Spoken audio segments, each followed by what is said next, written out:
Hi friends, today I'm going to analyse a recent 4K game that I got to show you the kind of things you can do in a game to get the 4K damage badge. Let me start by showing you this damage table. This is the maximum amount of damage you can earn from enemies with different Evo shields, and the additional amount of damage you can also earn if you're able to thirst those opponents. In the far right column I've even indicated the number of kills that you would roughly have to get. Now do bear in mind you'll likely kill a mixture of different armors. Plus, you can do damage without killing, so technically you could still get 0 kills and hit the full amount of damage, just to help you as a rough indicator. I'll be honest with you, to get the 4K damage badge, you do need a little bit of luck. It's not all about just having good aim and movement. Let's start by looking at where to land for a 4K. Here in this game I land in estates. It's a place I know usually has other squads, and you can see I look around as I'm landing, and I even look up at the dropship to see where it's heading. This is so I get an idea of where the other teams might be landing for when it's time to rotate. When you drop, you've got to target a building or area of loot and just go for it. As you can see, that's exactly what I'm doing. Mindset is really important here. I've loaded into the game expecting to and wanting to fight other teams early on. I would say this is a key part of the strategy to get a 4K damage badge. You want that early damage. RNG works in my favour because you see I get the Prowler before the enemy Bangalore. This kind of early damage is the easiest to get. Now there's always a risk that RNG doesn't work in your favour, but it's a risk you kind of need to take if you want that 4K damage badge. I'm conserving ammo so I have to punch to get the thirst, but all of this damage does contribute towards your final damage, so you want to be thirsting as much as possible. For this next part I probably could have pushed the fight a little earlier as I missed out on some damage, but I was low on ammo so I decided to loot up a bit first. Sometimes it's necessary to be smart and not just run into fights. You see I get a knock on the Wraith. She's a solo so I don't get the opportunity to thirst. I then get some damage for free on this already downed Bangalore. This is a really good tip. Even if you're not the one that got the down,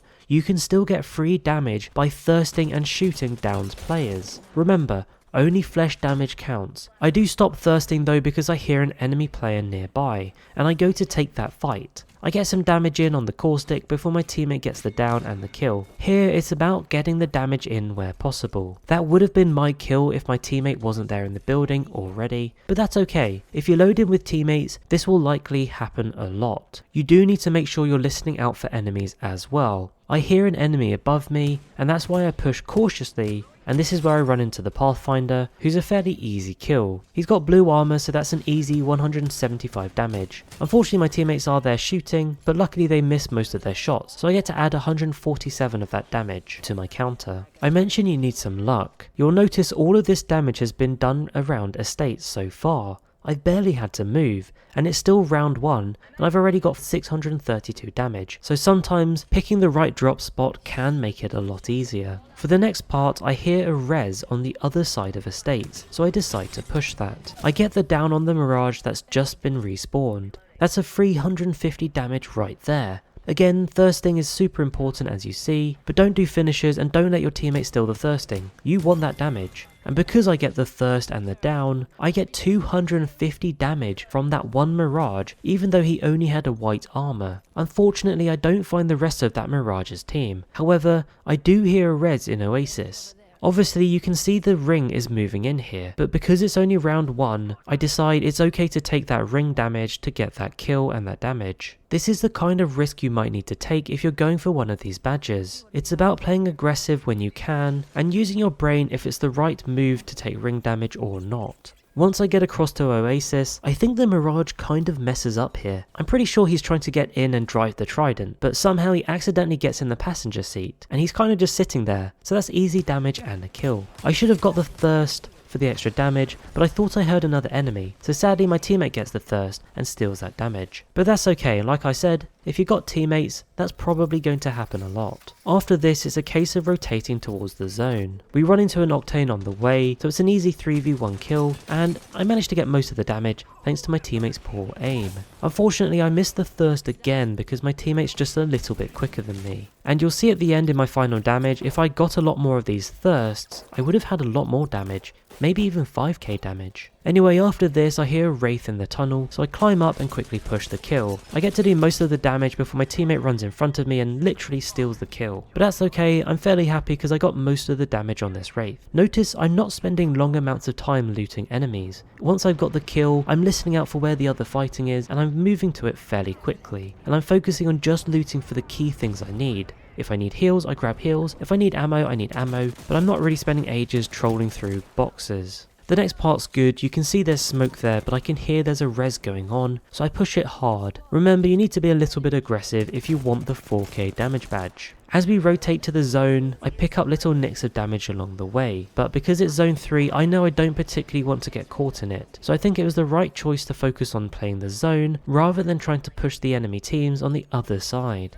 And this is a good example of where you want to be aggressive, but also not do crazy things. Sometimes you need to think about the zone and what the right move is for the game. On my rotation into the zone, I do get lucky because I see Loba on her own, and I chase her down and I get the kill and all the damage. And we're starting to move towards the end game here. The next sequence is good, I fight a whole squad. In fact, I fought multiple squads at different times in this segment, and because of that I managed to get loads of damage in here. The annoying thing is I don't get all of the kills, because my teammates do steal a lot of the kills even though I do most of the damage. However, I would say if you're chasing a damage badge, then you almost don't need to worry about the kills. So you shouldn't get angry at your teammates stealing those kills, as long as you get to do most of the damage, and that's kind of what it's about. Third parties are always common, and you do see that in this segment as well. I'm just trying to fight off as many enemies as I can, and I'm doing as much damage as I possibly can. I do manage to regroup with my teammates and we take on the third party, so I pick up even more damage and I manage to get the down on an Ashe and even the Thirst.